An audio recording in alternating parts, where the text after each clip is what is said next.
Aloha, you are listening to Men of Abundance, episode number 69 with Kay Wilkins. Welcome to Men of Abundance, the podcast for those looking to level up their lives by hanging out with some of the greatest leaders and established professionals in our community, living a life of integrity, honor, and the abundance mentality. Prepare to pay it forward with your host, former Army medic turned lifestyle entrepreneur, Wally Carmichael.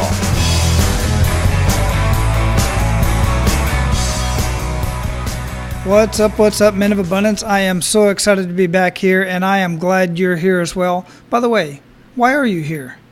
Seriously, I really want to know why you're here. I would love to know what, if anything, that you're getting out of listening to Men of Abundance and listening to my rambles and our amazing guests that we have on. What is going on in your life that made you look for this podcast and made you look for a group of men who are living a life of abundance? And I don't mean that just in a negative way. Many of you, like myself, live an amazing life. You're doing very well for yourself, but you realize, like me, we can do more. We can be more. And we're striving to do that. That's what I'm doing. So that's why I've put together the Men of Abundance community so that we can have these conversations. I'm going to talk more about the Men of Abundance community in just a minute. But just know this, there is a community out there for you. And this community is not just for the guys who are down and out and not living the life that they want to live. It's also for those of you who are living the life you want to live, living a wonderful life, but know you can do more and be more. And we will certainly talk more about that here in just a minute. But first I want to introduce you to our featured guest today. Men, I have told you many times, I've mentioned it several times on the show in conversation and otherwise, that we have a lot to learn from women. And to prove that point, I want to mention a movie that my wife and I just saw, which is called Hidden Figures. If you haven't heard about this movie, it is in theaters right now, and it is truly an amazing story that was not in my history books and certainly should have, because these women are, without a doubt, a very integral part of our history, especially our space program with NASA. Without these women, John Glenn would have never been able to return back to Earth safely. In fact, even after that initial mission where John Glenn orbited around the Earth and was the first American to do so, he continuously called on Katherine Jackson, one of the computers. They referred to them as computers back then, but she was a mathematician. She's the one that made the calculations that got him back to Earth. And the other women, Dorothy Vaughan, Mary Jackson, Kristen Darden, all of these women, these are just 4 of the 30-some-odd women that were basically kept backstage, if you will, hidden from the public because of the color of their skin and because of the fact that they were women, because even white women weren't treated properly at NASA and in corporate America at all in those times, in fact. And it's my belief, and I know this to be true to the bottom of my heart, that we have missed out, we as humans have missed out on so much because for so many years we have completely discounted the contributions of our women. And believe it or not, it's still happening today, right here in the United States and definitely around the world. I think I've made my point, but if I haven't, make sure you go watch the movie and continue to listen to Men of Abundance and get involved in our community, because you're going to be hearing a lot more from women here on Men of Abundance. And after this conversation with our featured guest today, you're going to see exactly why. Our featured guest today is the Director of External Relations for the Southeast and Caribbean Division of the American Red Cross. She has 35 years of experience with the organization, serving in roles ranging from Director of Human Resources for Southeast Louisiana Chapter to Director of Emergency Services to becoming Chief Executive Officer in 1999 for Louisiana Red Cross. In 2005, she and her chapter faced their greatest challenge, Hurricane Katrina. During the response and recovery phases, she worked tirelessly to meet the needs of her community. But this was at a time when others took only lessons about organizational response for Katrina.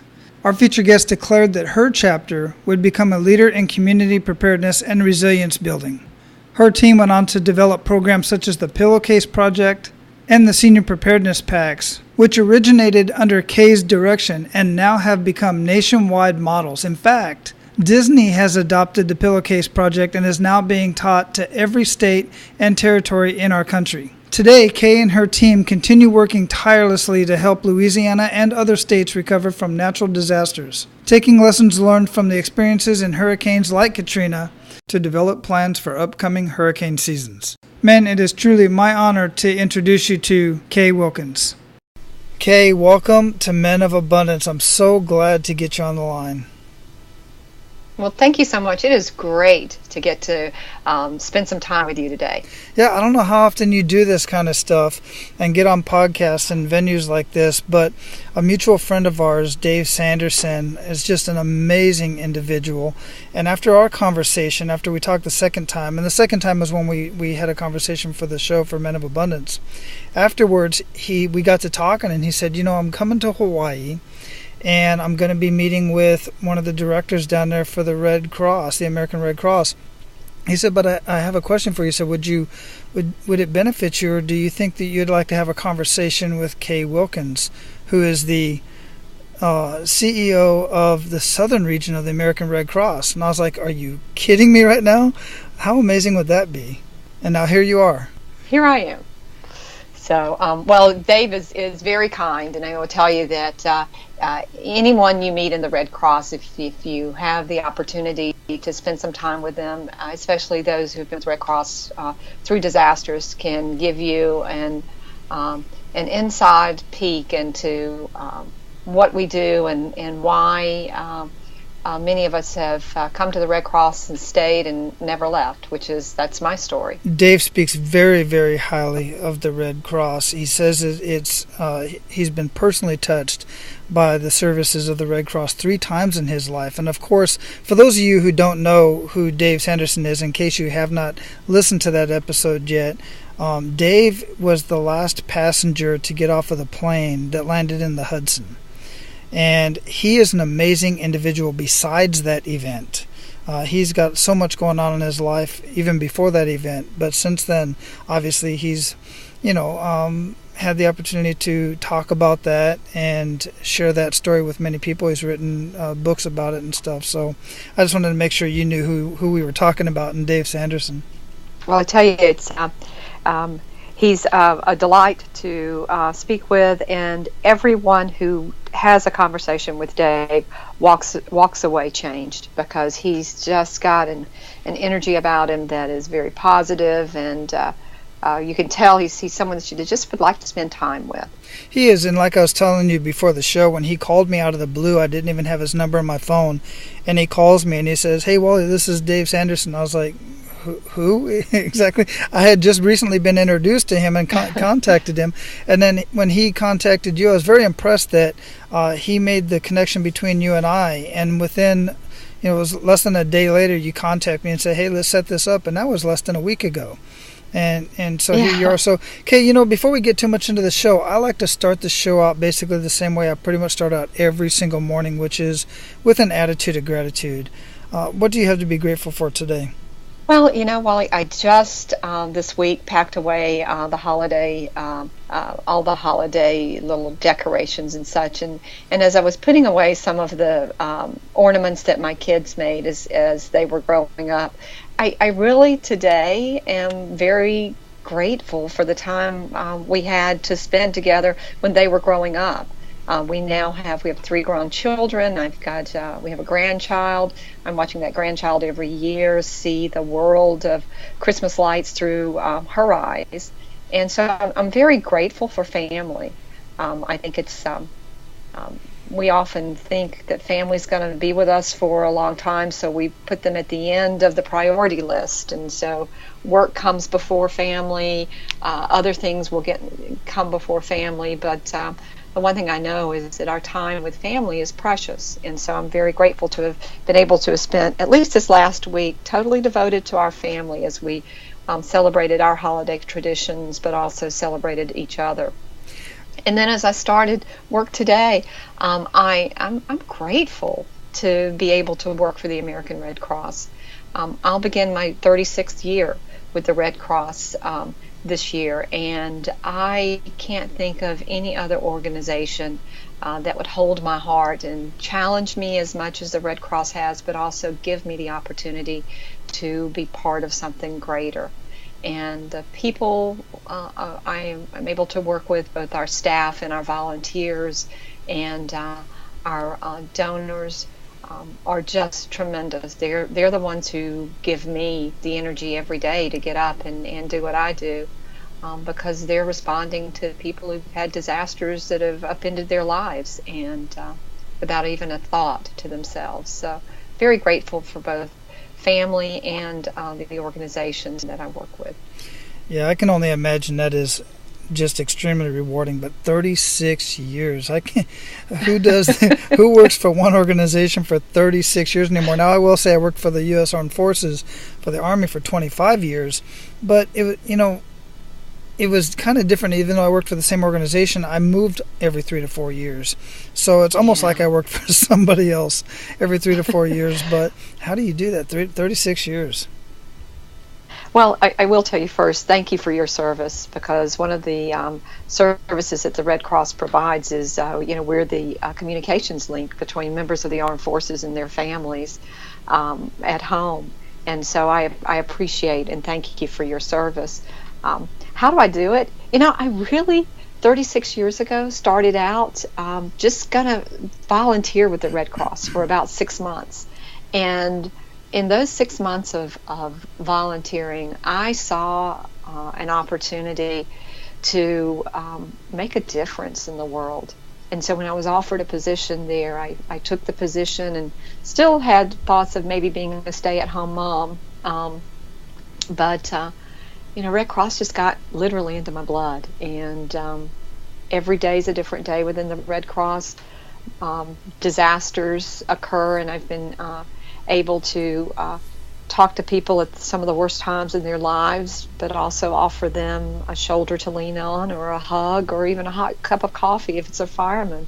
And I've seen the thankfulness in their eyes, and the hope that being able to do something like this brings to them. And for me, it's not a vocation; it's more of a mission. And as you were saying that, it reminded me, and I can't believe I didn't even think about this before we got started here, but I have a lot of interaction with the Red Cross throughout my career, because we always end up getting that dreaded Red Cross message. And what that is, in case for those of you who don't know, is when we're on staff duty, we call it, or on CQ, charge of quarters or something like that, and I was a first sergeant for a while as well. When a service member's immediate family member is critically ill or has passed away, then the family knows to contact the Red Cross and have a Red Cross message sent directly to the soldier's organization. And that authorizes us, and only that authorizes us, to let the soldier go on emergency leave, unpaid or paid leave, of course, and in some cases actually get part of the travel paid for. I personally was in Honduras back in the early 90s when my father died in an auto accident back in Arizona, and I got that Red Cross message. The chaplain and the commander and the first sergeant came and told me, and they immediately put me on a helicopter, sent me to Sotocano Air Base, and the Red Cross, along with Army Community Services, basically paid for my flight to fly back home and back so I could be with my family. And I thank you personally for that very much. The whole, entire American Red Cross for doing that. Well, it's coordinated by a group of tremendously compassionate staff and volunteers, and it's as you were traveling home, I'm sure there was a Red Cross volunteer or staff member who kept your family aware of where you were too, because that's the other thing we do when we unfortunately have to get a service member to come home, is we try to stay with that family member via phone calls until they tell us that everything's fine. Correct. So, absolutely. Yeah, we stay in. We stay in constant communication with the Red Cross, and you guys don't let up. I'll tell you, you're constantly calling and saying, "Where's the soldier at? Where's the family members at? Where's?" And we're like, "Goodness, look, we don't." I've had those nights, those long nights. So, Kay, I really want to. I like to get to know the person behind the greatness. We know the Red Cross. It's an unbelievable, beautiful organization. in many ways Thank and you. does so many amazing things around the world. But today we want to get to know you. So if you could, let's get a little bit personal. Let's find out more about Kay Wilkins. Okay. Well, let's see. I've told you a little bit about myself already. We have my husband and I have 3 children. I have lived in New Orleans for almost 40 years now. I was the CEO of the Red Cross during Katrina. My children grew up with the Red Cross mom. My children very early learned the value of volunteering, and um, I just recently, I don't think I've even had a chance to tell Dave this, but I just recently took a different position with the Red Cross after being head of Red Cross here in Louisiana since '99. I now am Director of External Relations for the Southeast and Caribbean division of the Red Cross. And so we'll be working with 6 states and Puerto Rico and the Virgin Islands to help coordinate our response during non-disaster times, but also strengthen a response during disaster times. What does that mean during non-disaster times? What do you do Well, specifically during that time? well, for instance, we our chapters are the first persons called when there's a residential fire. So we've already talked about. Let me just back up just a second. We've already talked about the work we do with service to the armed forces, and you're right. That's a 24/7 service that we provide, and so many of our volunteers and staff are the ones who are making that 2 a.m. call or making that 6 p.m. call to find out if the service member has left and if the service member has been able to come home to be at the side of their loved ones during some crisis or emergency. But we also, something other people may not know, is when there's a residential fire, the American Red Cross responds. In New Orleans, when the fire department dispatches a fire company to a residential fire, they also then in turn call a Red Cross number, and we have a team of volunteer responders who go to that fire, meet that family, and help that family figure out what their next steps are. In some cases, if the family has nowhere to stay, we might put them up in a hotel, but we definitely continue to work with them in the next few days as they try to figure out what their recovery plan is. And in times where there might be a fatality, the Red Cross is there too to help the family as they walk through um, the different long hours and days that a fire fatality can have, and the effect it can have on the families. In some instances, we may help provide some financial assistance for burial as well. But that's considered a non-disaster time for us because it's happens every day for us. Every 7.5 hours in New Orleans, for instance, we're responding to a fire. But so that disaster response to single families is a daily occurrence. Every 7 minutes in the Red Cross is a national organization. Someone has a fire and the Red Cross is there. But we also are there to help people prevent and prepare for those disasters. And one of the things that I'm really, really excited about is this. We have within the Red Cross a home fire campaign that we began about 2 years ago. We actually, as a national organization, drew a line in the sand and said enough is enough. Too many people are dying unnecessarily in fires because smoke alarms can help prevent a fatality in a fire. It can alert a family, and family can get out of their home in the 2 minutes we know it takes before a fire can consume a home. So we began a campaign 2 years ago to install smoke alarms in homes free of charge. And we work hand in hand with our fire departments in cities all across the United States to install those smoke alarms. We work with other volunteer organizations, and many of our community partners, help us. Since we began 2 years ago, we've documented over 120 lives saved by smoke alarms that we helped install. So we're kind of putting our action where our experience has taken us. Yeah, and well, I want to say also congratulations for getting that new role in that new position.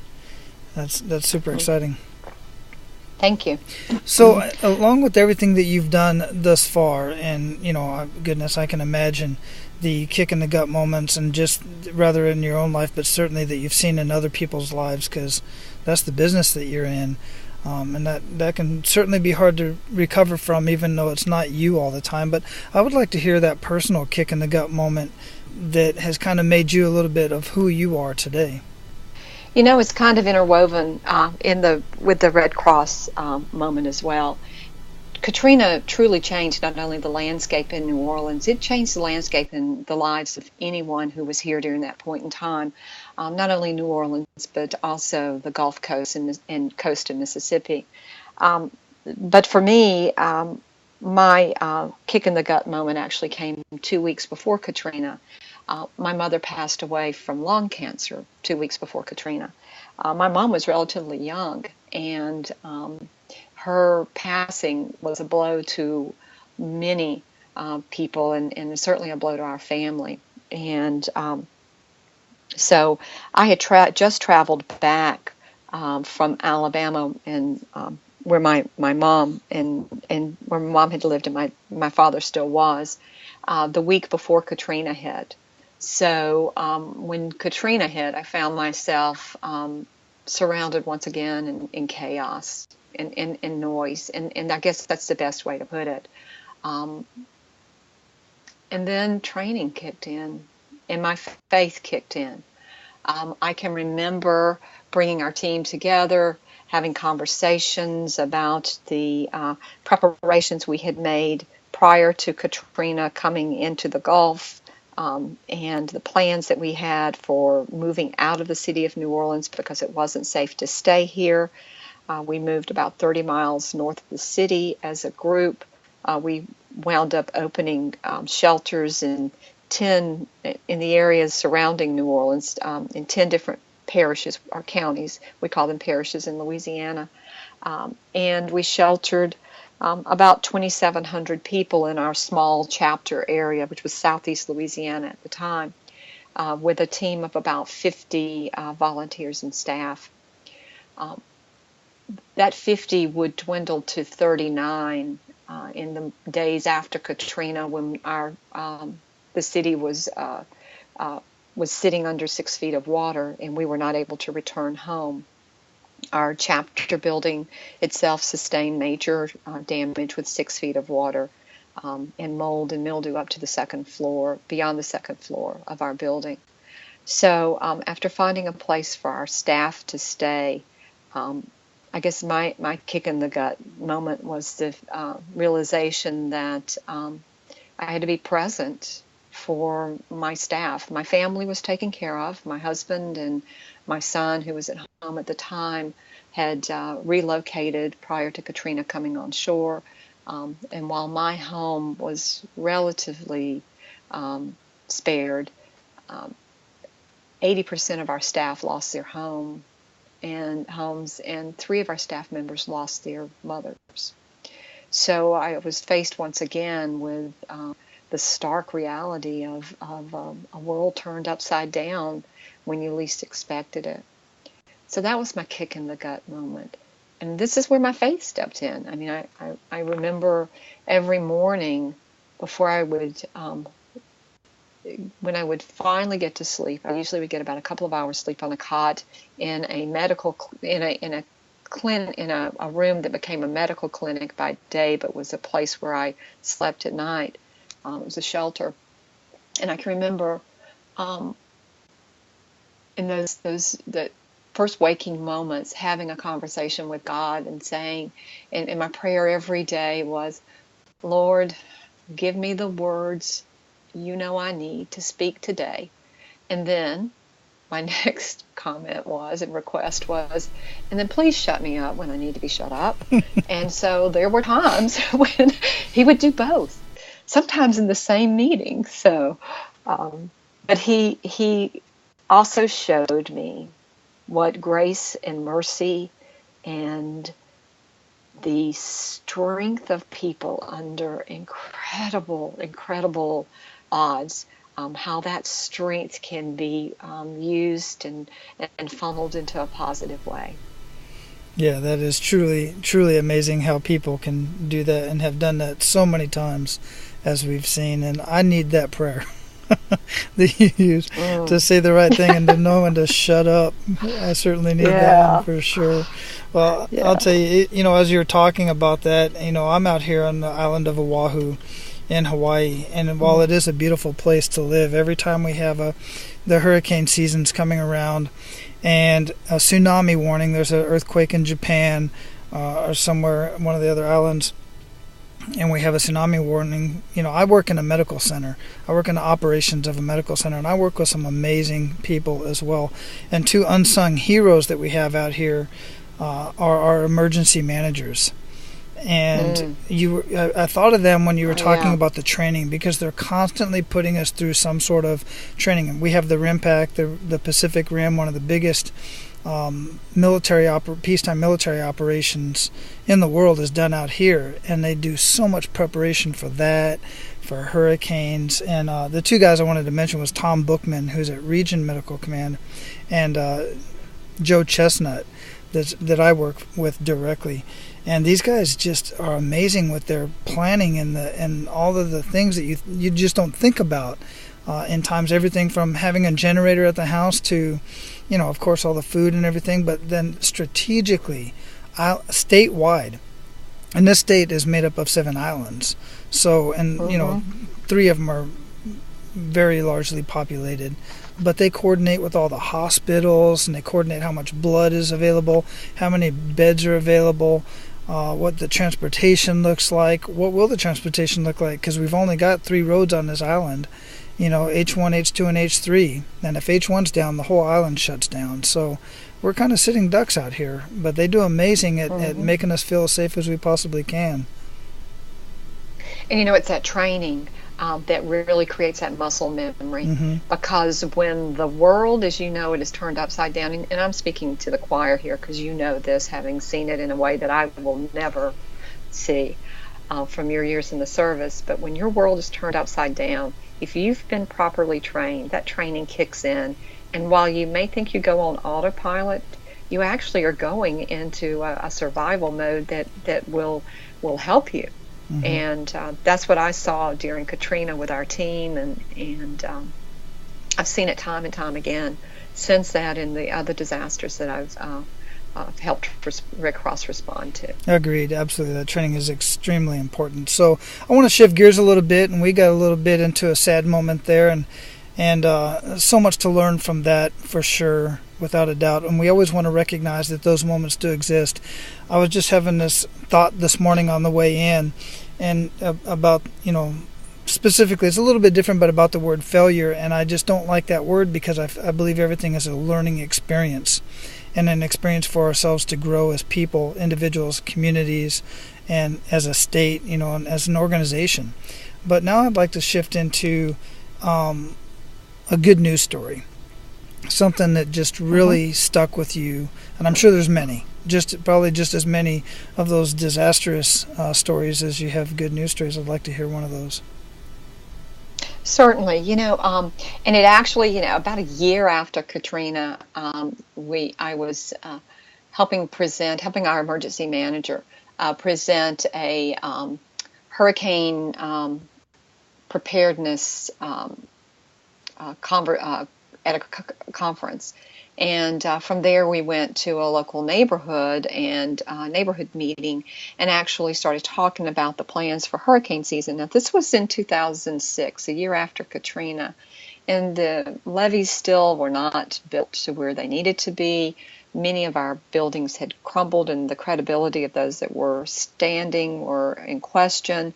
So it was important in 2006, more than it had ever been, that people had a plan for hurricane season. Just as you have that plan for a typhoon, we needed people to have a plan for the 2006 hurricane season.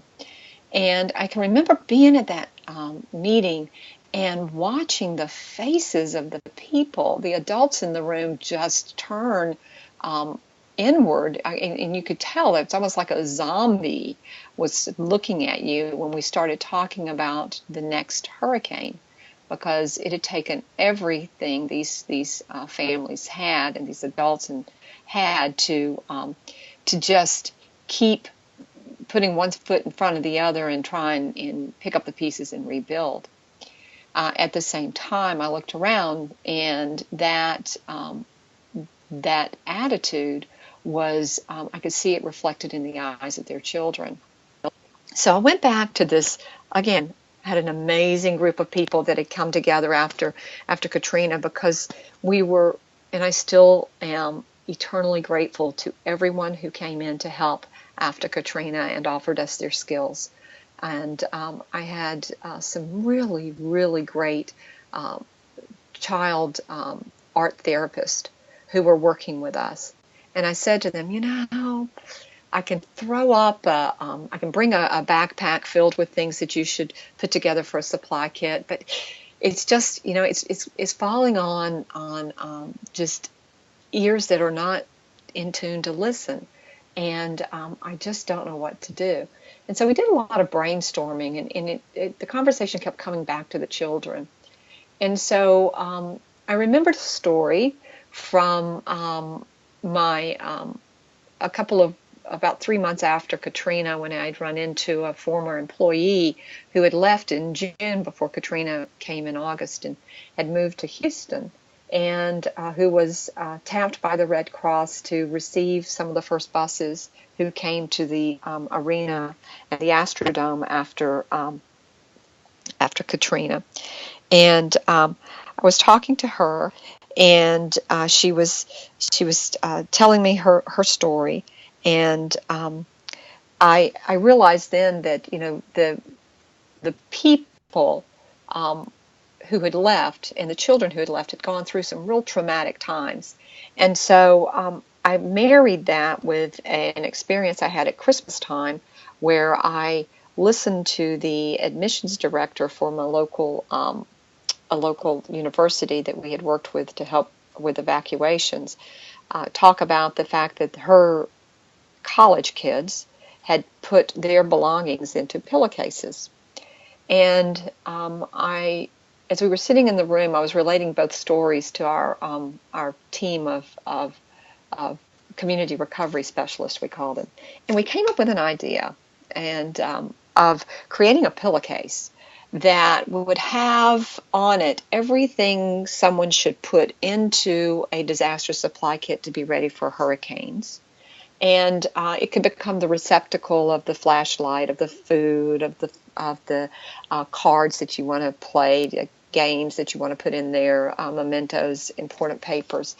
But on the outside, we would take the icon of a hurricane, and along that hurricane icon, we would print the words of things you could pack into this supply kit. And so I shopped it out to a couple of donors, two of whom were willing to give us some dollars so that we could have some pillowcases silk screened. And that began what we called the Pillowcase Project. And what we realized is, while I couldn't get into the minds of adults who had closed down because they just could not take hearing anything about a hurricane and that might hit New Orleans again, or being prepared for one that might come in the 2006 hurricane season, the kids were sponges, and they wanted to talk. They wanted to talk about their storm, to tell you their storm stories. But then they wanted to color. Kids love to color. So we were able to get the kids to actually use the pillowcase with some fabric markers and draw what they would pack in the pillowcase. And then I was able to put information in the pillowcase for their parents, and at least felt that while the parents may not look at it immediately, should the need happen, the parents would reach out and they would they'd have that information at hand. So, but here's where the fun part comes in. That was 2006. It took me 5 years to get someone to take the Pillowcase Project and move it beyond New Orleans, and we were able to do that with Disney. But I was like a the watch salesman, that has the coat on, and he opens the coat and he says, "Hey, you want to look at my watches?"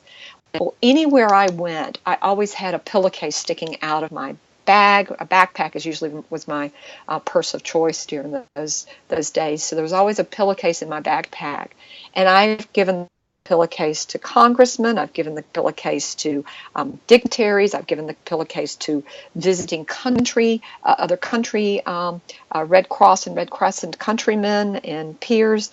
I've given the pillowcase to lots of people and told the story and asked them to help fund the pillowcase project. And Disney picked it up.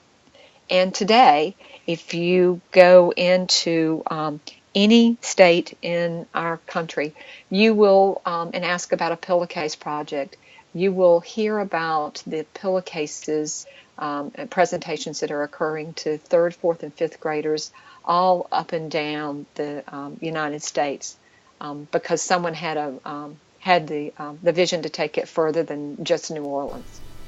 That's a really cool story, and it's cool for another reason too, because as Dave and I were talking the other day, and we were talking about the Red Cross, he said, "You know that the Red Cross is the 2nd largest known brand in the world, right behind Mickey Mouse." Yeah. So the two largest known brands in the world are partnered together on this pillowcase. It's just amazing. Amazing story. Well, it's so much fun. One of the things that we do in the class is we teach kids how to cope.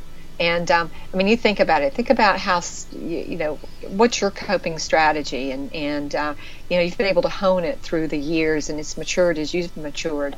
But a 3rd grader, an 8-year-old, doesn't really have a lot of experience coping with highly emotional, traumatic, tension-filled moments. And so while they're coloring, we talk to them about ways they can cope through finding a favorite color and thinking about their favorite color when they feel afraid, or tell a story, or find something that gives them strength, a symbol of strength, and use that. So we're able to get a little bit of lesson in with a lot of fun, and that's what I love about that. Yeah, and they're truly sponges. They really are. I'm always amazed I've got 3 boys, a 22-year-old, 17, and 7.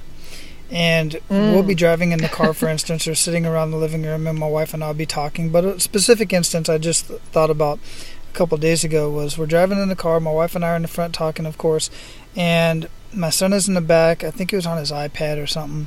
And you think they're not paying attention. But then out of the blue, he says, "Dad, what does that word mean?" Because he's always curious. He loves to know what a new word that he hears. He likes to know what it means. And then it challenges me, because then I got to try to figure out how to explain the word. But then he soaks it up. He goes, "Oh, okay." And then he'll use that word later down the road. I'll hear him use that word in, almost the correct term, almost the correct manner. But it's just so neat to watch them grow and their brains grow. And it's so cool that you guys thought about that the children at that age are just sponges, and then of course they do influence their parents in that way too. Well, and I think as you know, you are you're being watched all the time as a parent, and your children are going to model what they see. So it's also just the opposite too. Sometimes some parents, and I know as a parent, I've always wanted to check out the books when they came in, check out the papers from school, find out what was going on. So in different ways, we were able to educate people, but also teach our children, who just, once they learn something, as you know, will not let you travel very far from that lesson learned. So whether it's putting together a disaster supply kit, or whether it's having a fire drill at home so that the whole family can be safe, our kids sometimes can be the greatest teachers. Agreed. Absolutely agree. Well, I can go on and have this conversation forever, Kay, but I want to respect your time as well as that of Men of Abundance. So we're at the point where we're going to pay it forward. Are you ready for that? I'm ready. Excellent. I'm ready. Okay, cool. Hey, man, I'm pretty sure that you've heard that you are the average of the 5 people that you spend the most time with. Well, if you haven't, you have now. And it's absolutely true. Something else you may or may not have heard is your environment will change you before you change it. So what does this mean to you right now?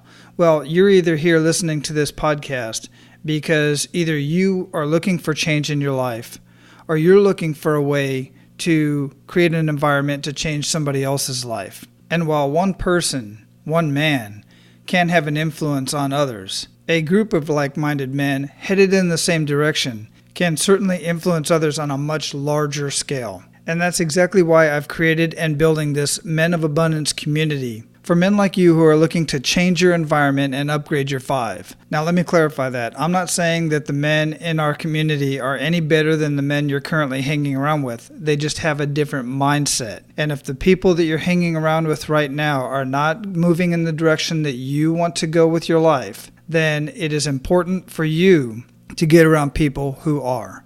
Get around men who are moving in the direction that you want to go. And all of you, every last one of you that are listening to this right now, have something to offer to another man. And you may or may not know how to share your knowledge and your experiences with other men. That's just another thing that you're going to get out of this Men of Abundance community, is you're going to learn how to share your knowledge and your experience in your community and even within our community. So when you're ready to join our Men of Abundance community, just go to menofabundance.com, go to the Members Only tab, and everything you need to get started is right there. All right, let's get back to the show. So give Men of Abundance 1 to 3 actionable steps that they can take today. Well, I thought about that. So the first step I would say is be present.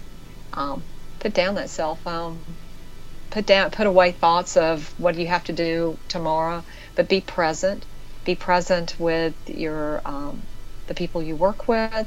Be present in conversations with your spouse or those you love, and be present with your kids. And that's my first step. The second is listen. So often we're waiting to talk to people and not listening to what they're saying as much as waiting for them to pause so that we can insert our own thoughts. And so I've learned through the years that if I'm present and I listen, then the third step is present, listen, and then just pay it forward by being kind. One of the things that I knew after our chapter had gone through what we did with Katrina is that many people would sit back and would later tell us the things that we did right, but there were also going to be many that would offer up to us things that we did not do right and could have done better. And so one of the first conversations I had with our team when I was able to see them after Katrina was to encourage them and urge them to be kind to people who didn't have the gift of their experience, because to me that's what kindness will go a long way. I've seen kindness melt the heart of someone who is just angry because they've lost everything and they have nowhere else to turn, and there's the other places they have turned have been dead ends for them. I've seen kindness turn their anger into maybe not happiness, but at least a sense of gratefulness. I've also seen kindness when people are in a place of despair. Where the kindness sometimes is just giving them room to grieve, and then being a silent presence, and being there when they get up from their knees and are ready to stand again. And then I've seen kindness with our kids. I've watched them share. I've watched how one act of kindness can multiply into 10 acts of kindness. And also, the hardest thing to do is to be kind when you don't want to be. And so that would be my 3.1 action step is, even if you don't want to be kind. Yeah, I can find that that's very difficult in many situations, but very, very great advice and great actionable steps for sure. And all very simple to do. At the same time, very hard not to do in some cases. So especially putting that cell phone down. Many people need to practice that much, much more often. In fact, my wife and I, she doesn't know it, but her birthday is coming up in a couple weeks, and that week's full with my son doing some stuff with the church. So I'm going to surprise her this weekend, and she's going to have a spa day, and then we're going to have some time, and we're putting the cell phones away other than just making sure that we can communicate with our kids, because we just need to do that once in a while. Great advice. It's the greatest gift. It is the greatest indeed. gift. Is time. Yeah, absolutely. And unconditional time and uninterrupted time. Mm-hmm. So what daily habits make up the biggest impact in your life, Kay?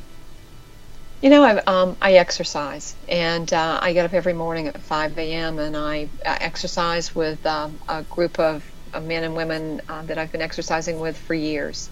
And we're responsible and accountable to each other to be there. And that exercise helps set me on my day. I've recently started meditating with a friend of mine. We're doing the same program. And while she's doesn't live in the same state I do, it's a way for us to stay connected. And of course, there's that prayer all the time. And by the way, Wally, I still ask God to give me the words I need to speak, but more importantly, please shut me up when I don't need to talk. And I can see where that comes in very, very handy, especially in your line of work, because people can be so critical about every little thing that's said, especially out of context, especially when people are only listening to snippets of what somebody is saying. And when you're in a situation like you're in and you say something and just a portion of it is taken out of context, it's just a terrible situation to be in. Mm-hmm. So it can be. Yeah. So what book would you recommend to our abundant leaders, and why? I just finished The Oz Principle a year ago. And I really like the Oz Principle. We all are very familiar with the Wizard of Oz. Mm-hmm. But the main doctrine and instruction that I received from the Oz Principle was the fact that it's not the end of the journey that will affect the outcome of what we're trying to do. It's the journey itself, and it's the interdependencies of the people who are with us on that journey, and the accountability we have to each other. So if you haven't had a chance to take a look at the Oz Principle, do that. And then, of course, always I'd have to pitch Dave's book, Moments Matter, because he really is able to kind of give us an idea of how to find that hero in each of us. Yes, absolutely. I have looked into Dave's book as well, and I'll have both of those books. They will both be listed in the show notes at menofabundance.com. Just search K in the search menu in the search bar, and the episode will pop right up. I also want to mention about my show notes is I have these really cool timestamps that you can click on to go directly to the point of interest within the show that you want to listen to. It's really cool technology. And before we move on, I also want to, and I asked the last question that I have to ask for VK, I want to make sure Men of Abundance remind you that we are partnered with Audible. And what that means to you is you can go get a free 30-day trial with Audible, which includes a free book. And that you get for free. In the free book, you can choose one of the books just mentioned if they're both on Audible, or choose whatever book. And I have some recommendations in there on the show notes as well. But what that does for Men of Abundance is that allows us and helps us keep the mic on, because for everybody that gets started with the 30-day trial, we get a kickback off of that, and I use that to keep the mic on, because keeping this podcast going is not free. So I just wanted to let you guys know that you can get that and you can help us out at the same time. So, okay, I have one last question for you, and it's a question I really love to ask so many people on the podcast and otherwise, and that is, what does living a life of abundance mean to you? Living a life of abundance to me means having the ability to truly know what makes the people we love tick. And it means being present. It means finding ways to delight and surprise those we love every day. It means capturing every day, seizing the moment and enjoying life for what it is, and not hoping for things in the future. It's truly being present in the moment. Wonderful. Beautiful. So we're going to close this up, Kay. I truly appreciate your time and jumping on as quickly as you did. It's really impressive that you were able to do that. Impressive to me anyway, because I know how important your time is and how you definitely are keeping track of where you're spending your time so that you're putting it in the right place. And I'm very honored that you would spend that time with us here. So before we let you go, please leave. Oh, my pleasure. Absolutely. So before we let you go, please leave us with a parting piece of guidance in any way that we can find out more about what you're doing, or specifically what's going on and new and exciting in the Red Cross. My parting piece of guidance is, if you've ever thought you wanted to help change someone's world for the better, then volunteer. You can volunteer with the Red Cross, and I can guarantee you it will change your life. But there are many organizations you can volunteer with whom you can volunteer and who need volunteers. So reach out to your local organization, and if it's the Red Cross, go online and type in Red Cross in your area, and you'll find an icon that says you want to volunteer. I can guarantee you it'll change your life. And the way to reach me is through that Red Cross, k.wilkins@redcross.org. Wonderful. Kay, again, I appreciate your time. And Dave, if you're listening, thank you for making the connection. Truly appreciate that. This was a wonderful conversation. I had a lot of fun. And I'm honored to have had this conversation with you, Kay.